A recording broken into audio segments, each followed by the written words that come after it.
Hey guys, welcome to another episode of All Bass Creations Effects Tutorials, Demos, and Review. Today we have up the amazing JHS Color Box version 2. So this has very quickly become one of my favorite. Sorry, had to turn the mic down there. I don't blast your ears out too much, but this has very quickly become one of my favorite preamp pedals. Number one, based on just the versatility of it, the sound of it is amazing. Very clean, pristine, like high quality preamp sound to it. So, and it looks very plain and unassuming. It just has a little console thing on there and then a bunch of knobs. So very easy to overlook it and think that, oh, it doesn't, or a lot of videos, it's actually, you can't really hear it as well as you can in person. And that is one thing I noticed. It is something that you might have to have in your hands to hear yourself playing through it. Find your settings, But, while we're here, we might as well see what we got on. So let's peel back a little bit of these layers. I did have the Empress bass compressor on, but turning that off now. And that didn't have any coloring on it. It was just compressing. So let's see what this thing just sounds like by itself.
So as you can hear, it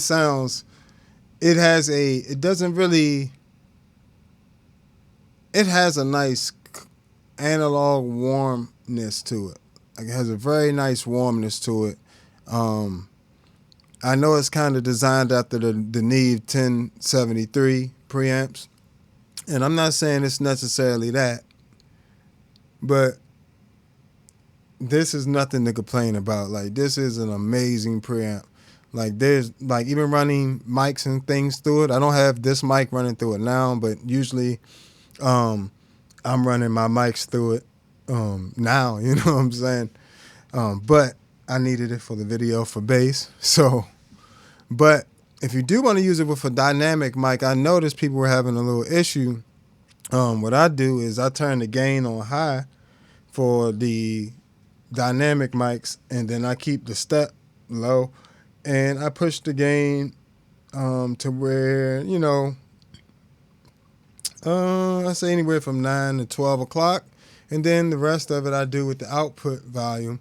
And I try to keep the output volume lower than the gain. You know, use the gain a little bit more and less of the output volume, because for some reason, you know, when you do it that way, you don't get all that noise that some people were getting, you know, when they would turn it up. But you gotta love it. It just sounds really, really good. So let's do some stuff like, let's turn it back flat. As you can see, I have my knobs here. Let me see what we got up here. All right. So for the EQs, what we got? For the treble shift, you know, you can go anywhere from 2,000 up to 30,000 kilohertz. That's crazy. So right now I tried to set mine around anywhere from 5 to 7. I think that is, you know, that's this one. Mids, I got that. Let me see. Mids are between 160 hertz and 2.5 kilohertz.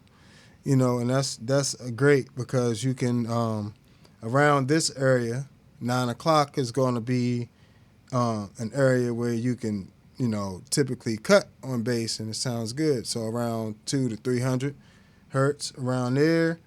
And as well as if you wanted to boost, you know, you can put it around there, and that'll get you closer to around that anywhere, you know, I'm not saying this is spot on, anywhere from 8 to 1,000, 1,200 hertz there.